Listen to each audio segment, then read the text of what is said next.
Toto je Peťová 90-ka, dnes neštandardne. Novoročné prianie, malé varovanie a na záver ti poviem, do čoho investovať v roku 2026. Tak si to nenechaj ujsť. 2025 bol rok, ktorý priniesol nadštandardné výnosy, rast kapitálových trhov. Veľa ľudí zarobilo nad 20% na portfóliu oslobodené od dane.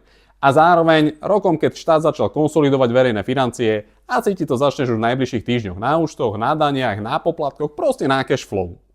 Videli sme aj druhú stranu mince, korporátne dlhopisy prezentované štýlom zaručených 12 a bez rizika a dokonca aj Ponziho so zmiznutými desiatkami miliónov. Obzvlášť od ľudí, ktorí chceli veľký výnos a kašľali na due diligence. Realita je jednoduchá, keď je niečo bez rizika, líbivé, je to často len hovno zabalené v alobale, ponúkané ako salónka. Aby bol rok kompletný, Vianoce priniesli prekvapenie a to Carlosové sťahovanie z vily na zámok so zamražovanými oknami. Ako to býva, keď padne veľké meno, ľudia zrazu spozornejú. Aj v investíciách je to tak. Len zvyčajne ti táto informácia nepomôže zarobiť peniaze. Do nového roka ti prajem zdravie, lebo to je to jediné, čo si za peniaze nekúpíš. Fokus.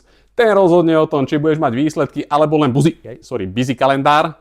Schopnosť byť užitočný a tvoriť pridanú hodnotu aj v práci, aj doma. A na záver všímavosť a toleranciu, aby tvoje vzťahy ustáli tvoj rast, ktorý zažiješ v roku 2026.